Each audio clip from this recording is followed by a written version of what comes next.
Aucune star sur le terrain, pas de titre, aucune apparition en première division. Lorsque l'on pense au football outre-Manche, Bristol n'est pas la première destination à apparaître sur la carte. Cela n'empêche pas les supporters de remplir, semaine après semaine, les quelques 12 000 places du Memorial Stadium. C'est cette passion inconditionnelle, absurde parfois, religieuse souvent, qui m'a toujours fasciné. Et s'il n'a pas été le théâtre de grands moments de gloire, le Memorial Stadium est, comme son nom le laisse deviner, un lieu rempli d'histoire. Bienvenue dans Escale en Tribune.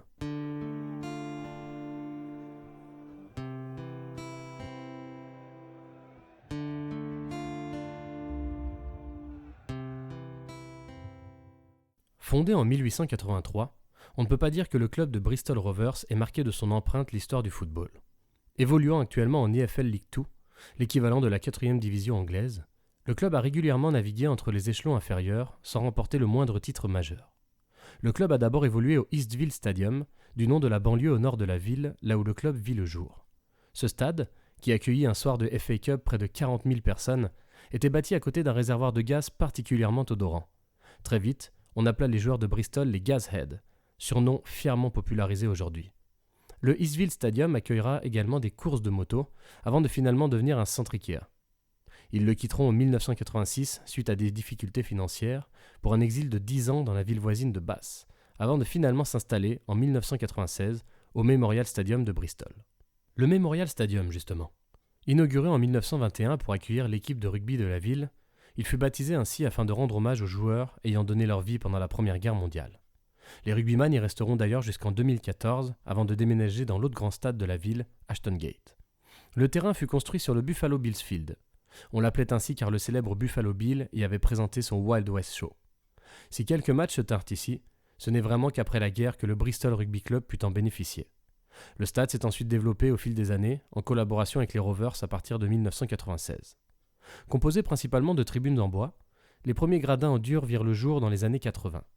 Pour la petite histoire, lorsque les Bristol Rovers rejoignent le stade en 1996, ils deviennent copropriétaires avec le club de rugby. Mais lorsque celui-ci, 2 ans plus tard, descend en 2e division, une clause permet aux Rovers d'acheter les parts de leurs partenaires. Et les Bears, comme on les nomme aujourd'hui, se retrouvent ainsi locataires de leur stade d'origine. En 2011, le club annonce la volonté de construire un nouveau stade et de vendre le Memorial Stadium à une chaîne de supermarchés. Mais après des mésententes entre les deux parties, le club explique finalement en 2017 abandonner la construction d'un nouveau stade pour continuer à développer le Memorial. En ce qui me concerne, ma visite au Memorial Stadium commence par une mésaventure. Je devais assister à un match le vendredi soir, mais dans le taxi me conduisant de l'aéroport à l'hôtel, je me suis aperçu que le match avait été reporté au lendemain. Sauf que le lendemain, les voisins de Bristol City jouaient à la même heure à Ashton Gate, et je fis le choix d'aller les voir, comme je le raconterai dans la prochaine émission. Je n'aurais même pas la possibilité de regarder le match du coin de l'œil sur mon téléphone à cause du blackout anglais. Mais qu'est-ce que ce fameux blackout ? Prenons quelques instants pour vous expliquer ceci. Il faut savoir qu'en Angleterre, le samedi après-midi, de 14h45 à 17h15 environ, absolument aucun match n'est diffusé à la télévision. Il s'agit d'une vieille règle mise en place dans les années 60 alors que la télé commençait à apparaître et que l'on craignait que celle-ci soit nocive pour la fréquentation des stades. Bien que controversée, cette règle est toujours en vigueur aujourd'hui.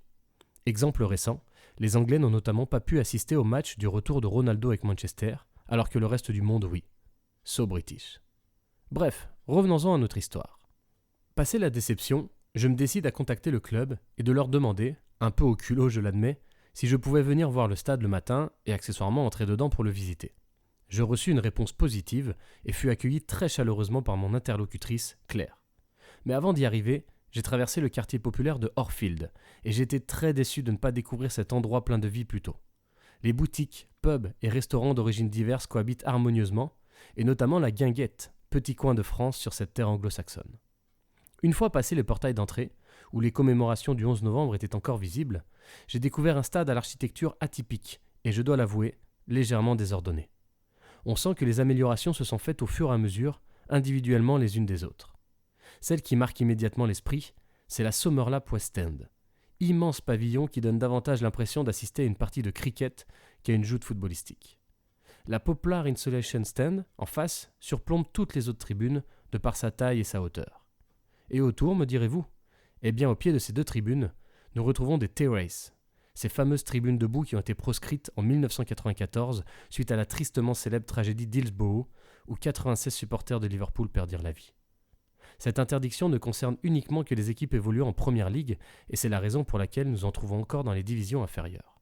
Une phase de test visant à les réintroduire au plus haut niveau a d'ailleurs été annoncée très récemment. La Thatcher's North Terrace est un très bel exemple de ces tribunes populaires puisqu'elle n'est constituée uniquement que de places debout. La Brunel Group South Stand et la MKJ South Stand viennent compléter l'enceinte. Il s'agit de tribunes assises, mais éphémères, couvertes par de simples chapiteaux. En me promenant dans les gradins, les jardiniers qui s'affairaient m'ont rappelé à quel point ils sont les meilleurs dans ce domaine. Nous sommes en 4e division et la pelouse est un véritable billard. La présence de nombreux stands de restauration m'a également interpellé. Nous sommes dans un petit stade d'à peine 12 000 places et j'ai pu en dénombrer au moins une dizaine. L'accueil et le contact très chaleureux des personnes présentes autour du stade renforcent cet esprit de convivialité. Je parlais de passion religieuse tout à l'heure. Venir au football ici, à l'instar de la messe, est presque un rendez-vous incontournable du week-end. Que ce soit en famille, seul ou entre amis, on vient ici bien avant le coup d'envoi pour boire une pinte ou manger une tourte. Les références historiques sont nombreuses, malgré le peu de succès du club. Même si je n'ai pas pu assister au match, j'ai pu tout de même ressentir la façon dont le football est vécu ici et la place qu'il tenait dans la vie quotidienne. Impression qui m'a été confirmée lorsque je suis allé dans l'autre stade de la ville. Et en franchissant le portail du mémorial, je me suis laissé aller une réflexion. La vétusté des lieux, la taille des infrastructures, les résultats sportifs, tout ça ne laisse pas présager d'avenir brillant ou glorieux au Bristol Rovers Football Club. Mais le football vit ici, de manière fidèle et inoxydable, depuis plus de 138 ans.